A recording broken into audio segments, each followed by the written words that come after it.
Oh, sa wakas na schedule din ako. Schedule din. Kapitbahay ko lang pong nagkwento.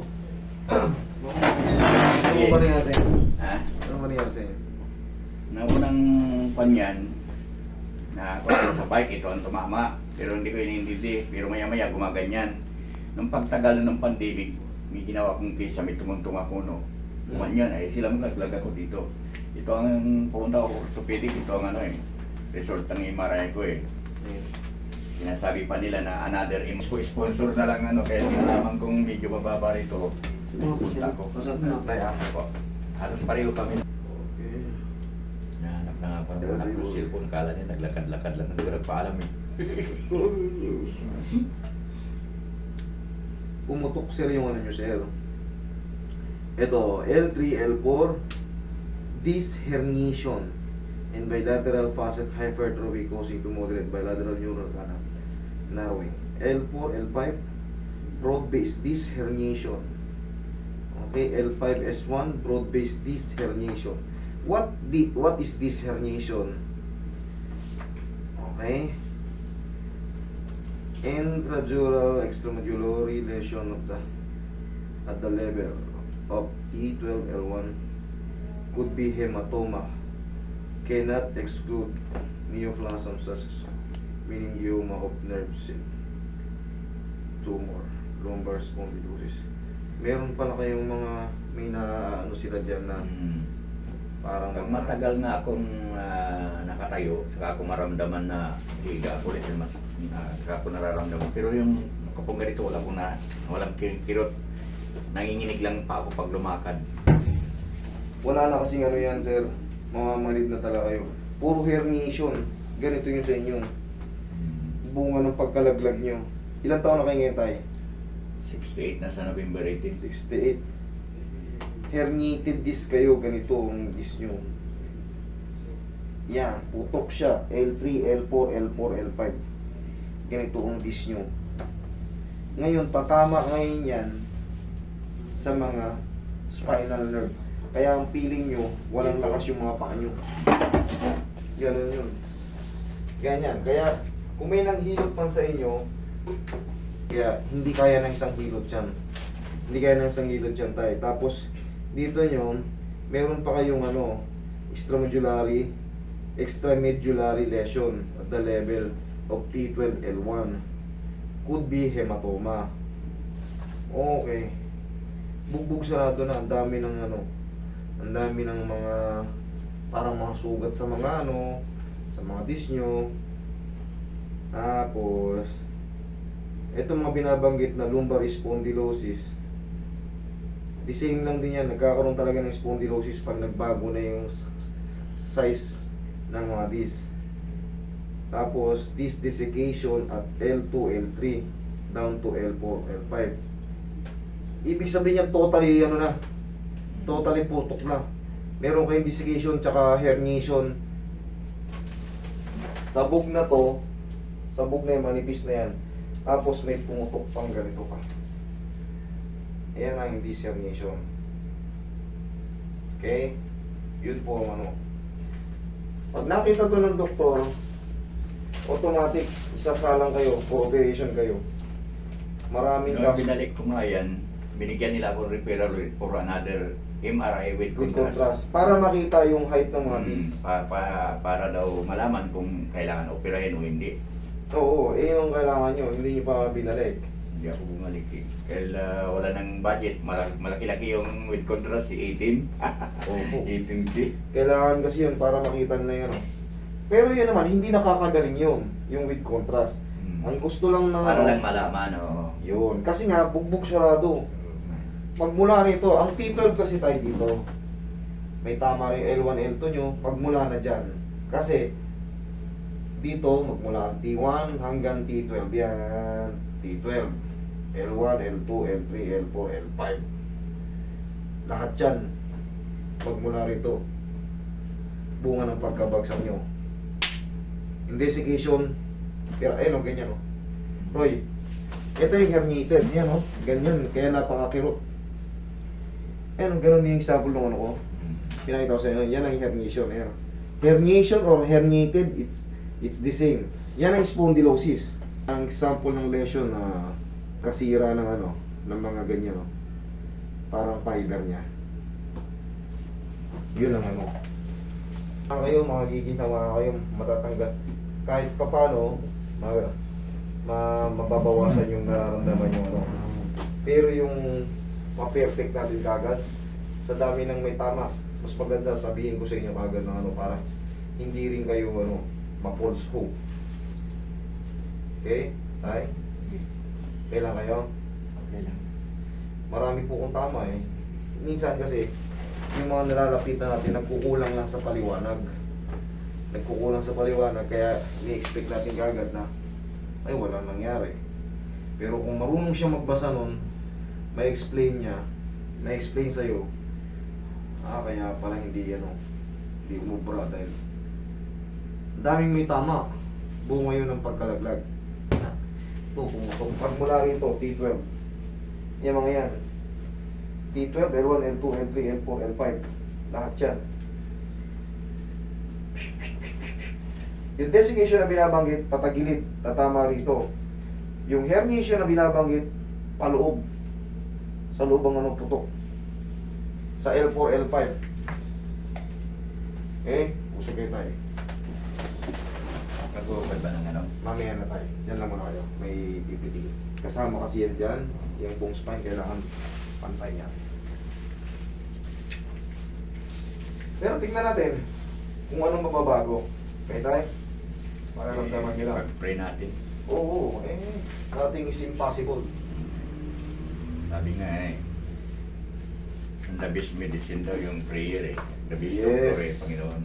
Tama kayo. Okay, mawala ng pag-asa. Yan naman eh. Gumagaling naman yun. Gumagaling naman yun. Numinipis nga lang yung disc natin, nagiging ganito. Tightening disc. Okay? Salamat nga ako at wala akong nararamdaman kirot pag natutulog ako eh. O yun. Masalamat ka na yun. Yung iba, hindi makatulog. Relax na.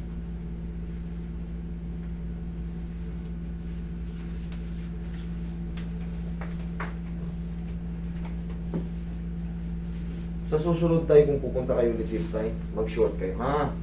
Mayroon akong ano, mayroon akong pitanggal ko, mayroon akong short. Sige tayo, para patamaan lahat. Naya lang akong magbiyahe. Okay.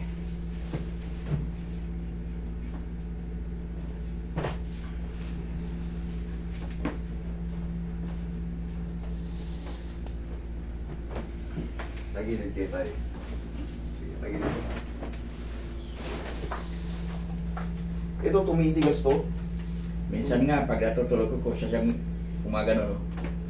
Umangat. So, pag nagpapapedicure ako, nagalis ang indrop, nahirapan yung nagalit sa gumaganyan eh. Mataba mo yung kilong niya. So, bago ako tumayo, exercise ko rin yan ng ano eh. Yan kong sintron, tapos tinataas ko. Relax na. Yun.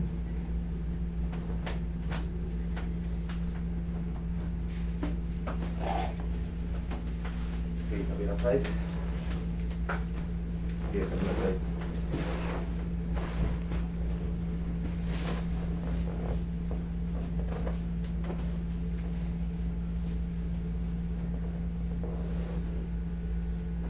Relax.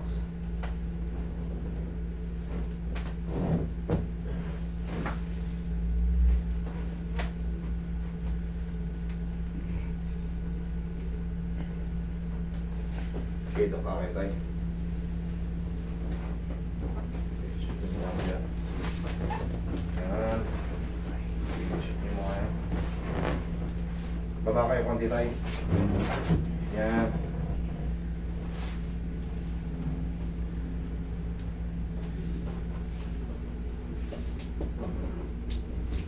Si Mori, ano ko sa? Baka si Lois makalimutan niya.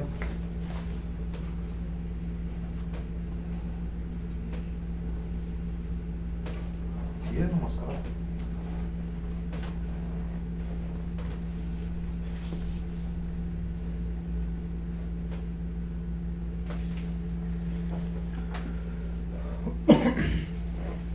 Just one local.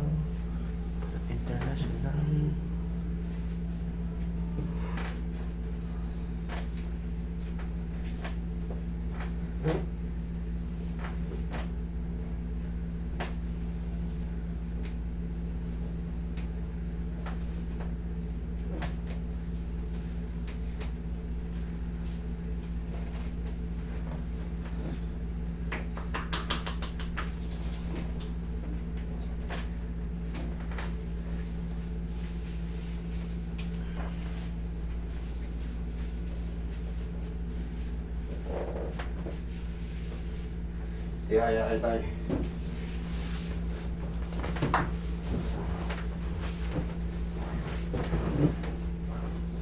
Taas niyo po yung balakang niyo tayo. Ha? Balakang po. Hindi po. Higa lang kayo. Taas niyo po ito. Yung...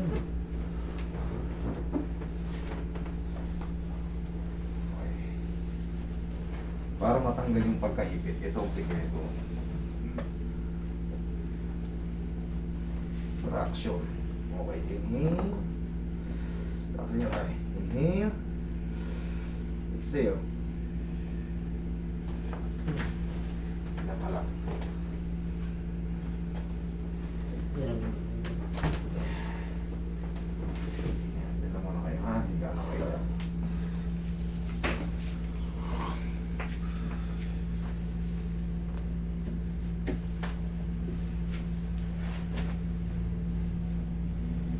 Relax lang tayo. Yung pwede pala eh. Relax lang. Yan. Tapos pag nasa higaan kayo, isipa-sipa niya yan. No? Pwede isin muna niya. Puso kayo, baba kayo konti dito tayo. Yan. Sige, sipa nyo. Ito. Oh, sige, sipa nyo. Higa lang kayo. Yan, kabila. Ito malakas to. Yan. Opo, tayo. Pag isisipa nyo, tigasan nyo to. Oo. Sige, sipa nyo. Yan. Sige. Malakas pa pala eh. Oo. Malakas pa. Nakakapag-bike pa po ako. Ayun, may pag-asa Yung pa yun. ano, yung mountain bike ko ay yung folding bike sa subdivision. Ikot-ikot ako tuwing umaga. Tama yun. Pero kailangan makatukod kayo. Baka matumba kayo ha. Yung mababa lang ano para kayang-kaya kung ano. Hindi nga lang pwede sa highway dahil stop, traffic wala na. Ayan o, tapos hawakan niya no. Pagka sa bahay kayo. Lalo pag matutulog kayo, hawakan yung dalawang kamay. Yan, kahit pa paano, i-hold nyo lang 3 seconds. 1, 2, 3. O, mapawala. Saan ka tuloy ka? The same lang din yan na ginaganto ko. Sige, bitawan nyo. Ayan o. Mapapansin nyo parang nakahatak yung mga nerve, di ba? Yan. Yun ang sintron minsan nilalagay sa talampakan, ginaganon ko, tinataas ko. Tama yun. Tama yun. Bago mag-gising ng umaga. Tapos pa ganyan. Para palaging flexible. Malakas pa pala yung mga paa niyo. Talagas pa talaga, kaya nga lang yung pag naglakad ako ng medyo ilang di pa, nakabastion ako kasi may time na gumanyan, wala na, tumba ko. Tama yan, tama yan. Mas maganda may guide tayo. Para hindi kayo matutumba kaagad. Kasi mabilis na kayo ma-fracture niyan. Umiidad na rin kayo.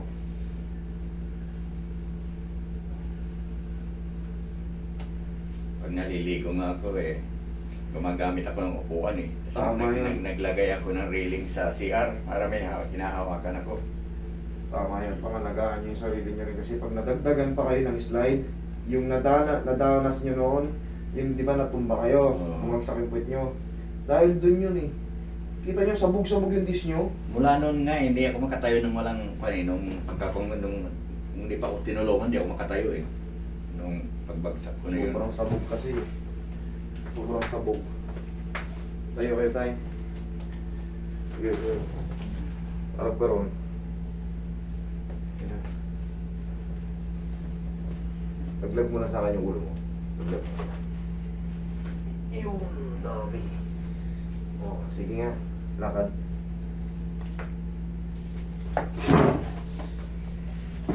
Parang umiksi na yung ugat dyan eh. Kaya parang Hindi na natutup pilay-pilay. eh. Pag kumakbang. Yan, sige. Okay? Yun lang pala ang problema eh. Upo kayo tayo. Dahil sa pagkaipit noon, pagkasabog noon, parang nakontrol yung blood flow niyan. Kaya parang namatay siya before, kaya nasanay nyo ng ano. Mag-bike-bike kayo. Tama yung bike. Ginagawa ko yun. Kahit stationary bike na lang eh. Para sanay na siyang natutupi. Kasi pag nasanay kayo nakapag-ganon, luluwag yung tuhod nyo. Kaya nga. Masasanay na nakatupi. I-bike-bike nyo pala. No, tay. Ganun nga ginagawa ko. Tapos, Kaya Sige. pag yung nararamdaman ko, ganung bagay. Okay? Sige. ang Ingat kayo sa ang mga. ano, mas